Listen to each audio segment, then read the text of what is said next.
Okay. I did find out that there is no pause. When you push stop recording and then start again, you lose that first part, which, live and learn the hard way. Anyway, as I recall, at the end of that chapter 7, I had managed to get right back to the corner I left at. Anyway, by then I got to admit I had the traveling fever. And I also found out I qualified for unemployment insurance. So I took it and was kind of just hanging out. And Jack and Joyce, good friends of mine, had moved from LA up into a forestry camp in the High Sierras. And Dennis asked me if I wanted to go along. We'd go visit them. So I was all for that. We took off, went up there. Awesome country. I'm telling you, everybody needs to spend some time in the High Sierras. Easy. Outside of Bishop. So we went up there and we're visiting. And Jack says, Gary, you can transfer your unemployment anywhere in the state as long as you're looking for work. And I said, well, cool. He said, you ought to just transfer it up there to Bishop because it's a closed town. There is no jobs, but, they'll send your check up here. And he said, and then just come on, move on up here to the campground. I thought, boy, that sounds great. So that's what I did. Went back to LA and packed my backpack and stuff and jumped in my 53 Plymouth, 3-speed with overdrive, got 20 some miles a gallon. Looked like somebody threw a hand grenade inside it, but run. And went back up, started living up in the campground. And sure enough, I was able to go down about once a week and pick up my check, mailbox, go cash it in the grocery store, buy some groceries, and I started ordering some really good Eddie Bauer backpacking stuff. Back then, Eddie Bauer was still alive, and it was an expedition outfitter. The guy patented the goose down garment. So I got I got a coat that stuffed down, if you were tried hard enough, into a quart-sized stuff bag that was good from 60 degrees to 40 below zero. And I got all kinds of stuff. Anyway, it was the right stuff. And Jack turned me on to backpacking in the High Sierras and how to fish for trout and grill them on the fire. It was a good deal. I spent 3 months up there. It was wonderful. And then Jack says, you got to realize these people are older than me. I'm the kid back then. But he says, what do you say we ought to just cruise up the coast and go check out Oregon? I thought, why not? Let's go. So we headed up the coast. Beautiful drive. Awesome. Anyway, we got to Oregon. Right across the border, there was about a 12 to 20 mile gravel road to a park or a campsite. We went there. We were the only ones there. It was that time of the year where the leaves were changing. Pure water streams. It was wonderful. We spent a few days there deciding what we were going to do, and now we're up there. Decided to go on into Eugene and look for work.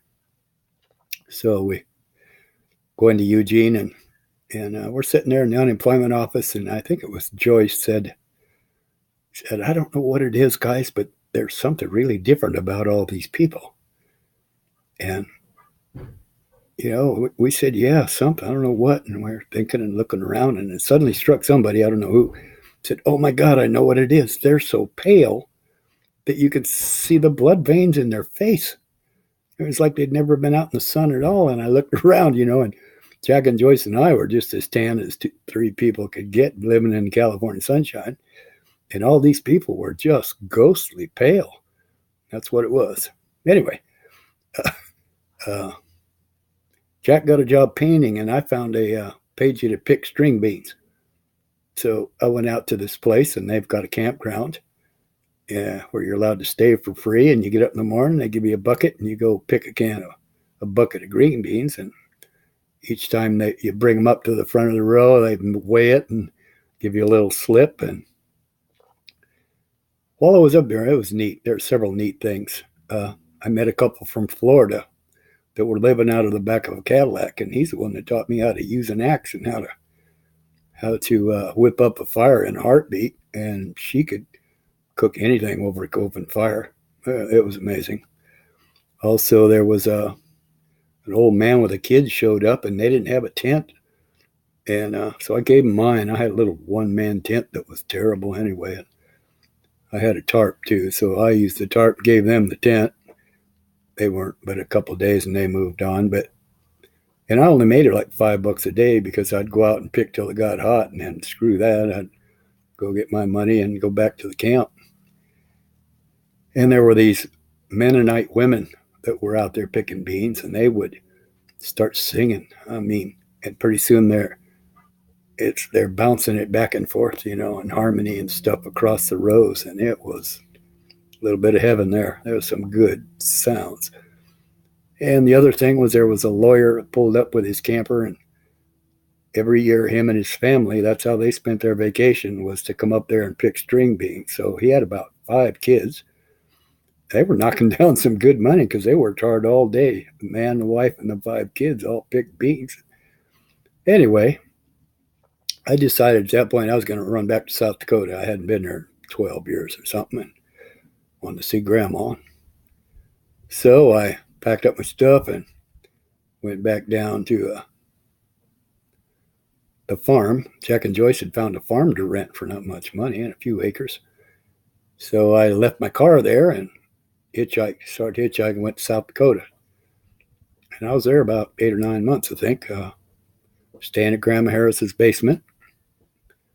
I'll tell you, someday I'm going to have to tell you all about Grandma Harris. She was something else. Dearly loved that woman.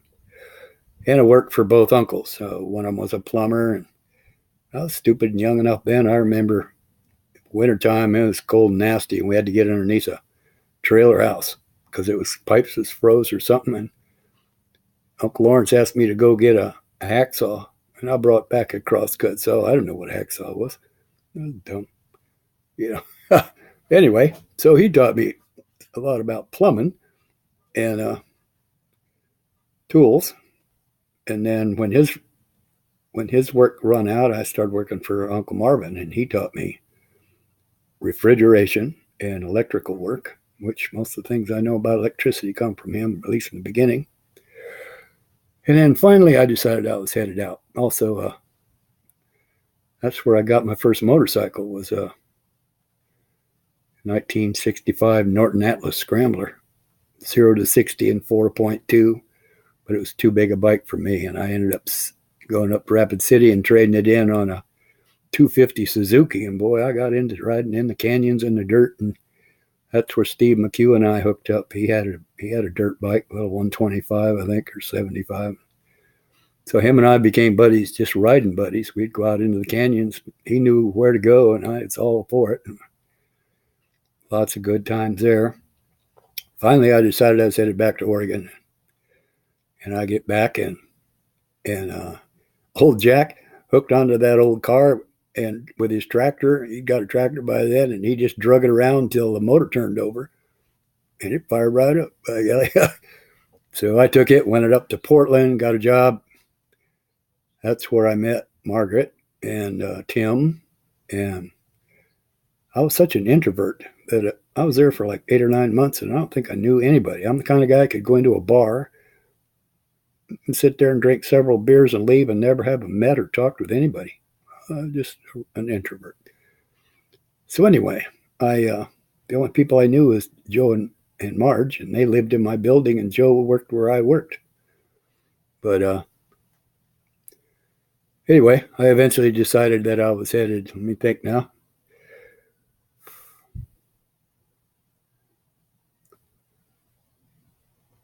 Oh my gosh, I can't remember for sure. Anyway, I think at this point, Margaret gave me a journal. Margaret was a gal. That's another whole story. Anyway, book 2. Gives you a time. It's January 29th, 1973. So that's how long ago this was. And she said, let all your thoughts, waves, vibrations flow onto these pages for you to recall and for me to know. So that was in 73. And I'm just going to read some of it because I don't think this book will ever get where, you'll hang on to it. So I'm just going to read. I would like to pick a period of my life, say from 1965, when I quit high school and joined the Army, and bring everything up to date, sort of a quick autobiography. Then I shall endeavor to place my mind on paper for what it's worth. I was born, went through growth changes, and at the age of 17 years and 2 months, I suddenly quit high school and joined the Army. I was about as ready for the Army as the Army was for me, and in 1 year, 9 months, 13 days, 16 hours, and 12 minutes, I was discharged under honorable conditions at Fort Lewis, Washington, and a sense of freedom, a feeling that's continued to grow, very lost, and with a very real need to find out just what in the hell was real. So, says, I reckon I've been a lot of places since then, both with my mind and physical self. Some of the more distinctive areas of time would include my adjustment to the outside world, which is still open to argument by some, I suppose, and the sudden contact with many people, both and more aware and lost as I. What I owe to a few of these people, my very dear friends, has been passed on and will be to the best of my ability. To name a few, and I'll be honest with you, I got a whole page full of names. I hardly remember any of them. Some I do, but I continue. I wandered down a lot of roads, seen a lot of country, been exposed to the working world, the mystics, the infinite planes of awareness, Mother Nature, God, and self. I've developed a sense of values from such sources as the Diary of Marcus Aurelius, Socrates, haiku, poetry, Zen Buddhism, the Bible, other people, and my own mind, such as the folly of trying to judge another human being, the peaceful world of humility, the wisdom acquired by those who can only use it for good, the freedom and protection of truth, the enrichment of seeing past your ego, and the power of mind in God. It's the loneliest path I've ever tread. It's the only path I know, and I wouldn't trade it if I could. And I got a list here. Anyway, my only possessions I lay any importance on are my sleeping bag, my pack, and the rest of what I carry on my back. Things outside of these I consider somewhere between trinkets and sin. This is only me for myself. I feel my health is my sword, and aside from indulging in a little grass, I don't drink or use heavy drugs. My skills are superior labor and my ability to reason. My fears are being misunderstood and not reaching the height of awareness I'm capable of. My riches are freedom to exist as I am, to communicate with others on a real plane, peace of mind, harmony with all, and to be able to love. And my goals, prepared to die at the roadside, he set out on his journey. Mostly mental. I found experience to be a surefire teacher to a rational mind, and with it a whole train of emotions to taste. I think outlook carries with it a secret of life. I believe Jesus was very aware and meant what he said, including, all that I have done and more you also can do if you only have faith in God. I've come to accept the possibility of reincarnation and its necessity if there exists a purpose in our being here. That changed down the road, but I agree that all that may happen to both a man who lives in accordance with nature and he who lives contrary to nature is neither contrary nor in accordance to nature. I think that comes from Marcus Aurelius. Anyway, I believe in a lot of things, but that's only me to myself. What's prompted me to paper and words is to shout, dare a little, and maybe find your soul.